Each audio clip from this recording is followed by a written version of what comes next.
ஹாய்ங்க, இன்றைக்கி எங்கே போகிறோன்னா படவெட்டு கோயிலுக்கு தான் வந்திருக்கோம். இது எங்கே இருக்குதுன்னு பார்த்தீங்கன்னா, திருவண்ணாமலை மாவட்டம் போலூர் அடுத்த ஆரணியில் இருக்குது இந்த ரேணுகாம்பாள் கோவில். இந்த கோவில் வந்து ரொம்ப பழமையான கோவிலுங்க. அதாவது 1000லேருந்து 2000 வருஷ பழமையான கோவில்னு சொல்கிறாங்க.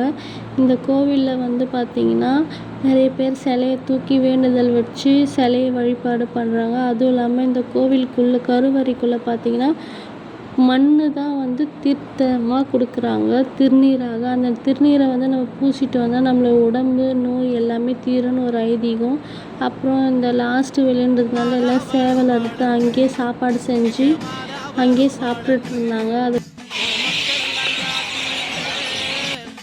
சாமியெல்லாம் பார்த்துட்டு ஃபுல்லாக கும்பிட்டு நாங்கள் வந்துட்டோம். இந்த கோவிலோட விசேஷமே என்னென்னா, ஜபதகி முனிவரோட யாகம் பண்ண இடத்துலேருந்து வெட்டப்பட்ட மண் தான் நம்மளுக்கு தீர்த்தமாக தராங்க.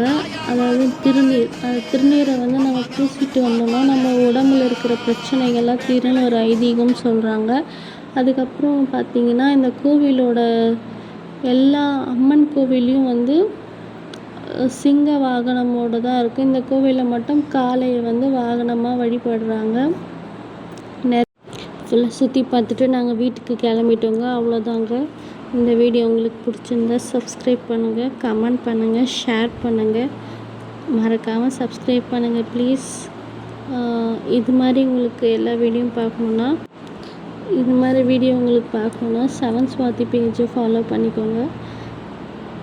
ப்ளீஸ் சப்ஸ்கிரைப் பண்ணுங்கள். லாஸ்ட்டாக 1 டைம்ஸ் கேட்குறேன், வியூஸே போக மாட்டேங்குதுங்க. எல்லோரும் பார்க்குறீங்க.